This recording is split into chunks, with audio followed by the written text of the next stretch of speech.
It's Tara Boothby and Catherine Moore, both psychologists at Sojourn Psychology here in Sherwood Park. And Catherine and I were just talking about what it is to do therapy with people. And this important piece that we talk a lot about is what we call therapeutic alliance, or having rapport between a clinician and a client. So as you may be considering therapy, or maybe you are experiencing therapy, this is a really good little thing for you to understand more about, to make sure that you're getting the best quality of care. Yeah, so what do you think, Catherine, when you think about alliance and rapport, how do you notice that, or what are some of the important things for people to understand? Well, I think in regards to that, it's that connection that you can have with your therapist, and the connection that your therapist can have with you.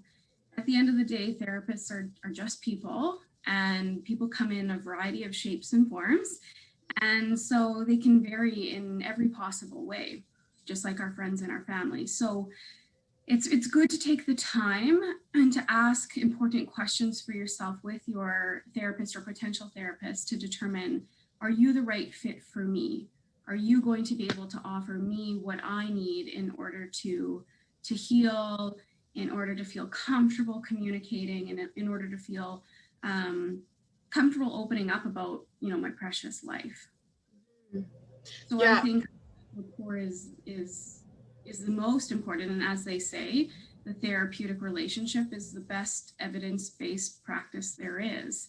So that relationship has to be a strong foundation in order to allow any individual to get what they need out of the services they're looking for. What are your thoughts? yeah, I like this, and I don't know when I added this into when I first meet a client. Maybe I'll say 2 years, but I am such a poor judge of time. But when I go through the initial consent with clients, I'll say, I work for you, and you have the right to be treated with dignity and respect. And it's really important, if I'm not getting something, I want people to tell me, Yeah. because that's important. If I'm not getting it, that can be a huge breakthrough, and we're not always going to get it right. And I think sometimes clients don't know that correcting us or putting it in your own words is going to help to create more sense of safety for you, and it actually is really helpful for us. So the more safety, the more security that a client has to collaborate or say, hey, could you try this from a different angle, Yes. that actually helps to strengthen our relationship. Yeah, I say similar things too at the beginning and probably throughout my sessions with clients is to say that the best thing that you can do for me is to be open and honest about what you like, what you prefer, what's working, and what's certainly not working. I think to an extent we can be adaptable and flexible to meet our clients' needs, but we can't be everything. Mhm. So I think it's good to constantly talk about that and receive that feedback to ensure we're consistently able to show up for our clients in the best possible way. Yeah, and there's these beautiful pieces in our ethical code, that it really speaks about genuineness coming from us, and unconditional positive regard, and non-judgment. I think non-judgment is an important piece, and it can get confused. So non-judgment, it's really a place of fostering love and acceptance. But I mean, if you're a person who's taking really unmanageable risks, it's important that I'm going to find a way to lovingly and conscientiously say, it's not okay for you to put yourself at risk. So challenge can be a part of non-judgment, and that is important. I want somebody to challenge me and also feel like I'm loved and accepted, even though I got my finger slapped on something that I shouldn't have been doing. It's the same thing in therapy. Yeah, and to add to that, we need a really strong foundation between client and therapist in order to challenge in a way that is going to be meaningful. Without that foundation, therapy can look really risky and it can possibly do some harm, right? So I think coming back to what we're talking about earlier, building that alliance and creating that, safety net um, is so important in order to take risks, take challenges, push through those nerve-wracking kind of experiences and conversations. So yeah, I think we really need the chance to be able to heal, and our brains and our bodies and our nervous systems need that kind of counter experience to pain so that we can experience some sense of calmness or safety, to start working through some of those blocks and barriers that we can experience in our Yeah. lives.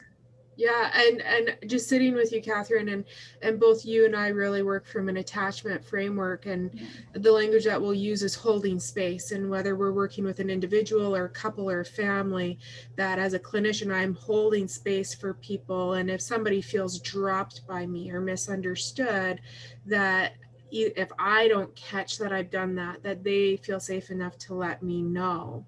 Absolutely. And as much as science, the science of psychology is so important, we have a nature that we have been born into. We're human beings. But then there's also this nurture thing. And we are not only born into the science of our existence, but we are also born into the science of connection and Yes. this relationship. And there's something very healing about having somebody come alongside of us, because without fail, our relationships have failed us at some point in our life. And Yeah. so this therapeutic relationship is actually very, very sacred.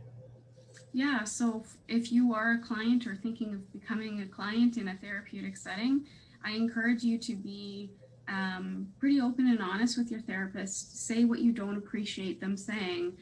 Talk about what doesn't work for you or what didn't, make sense or register for you in the same way.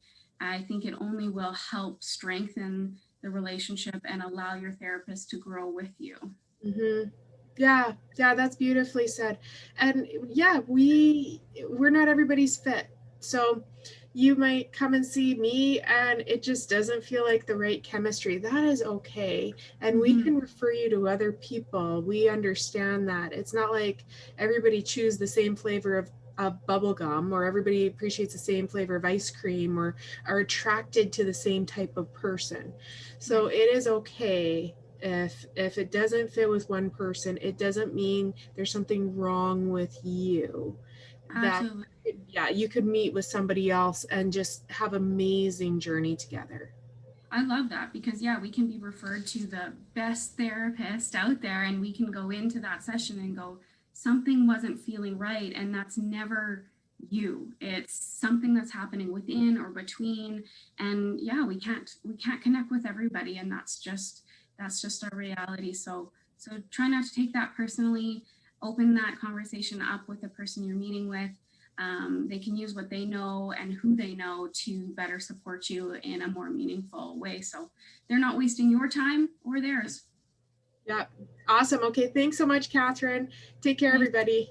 Bye.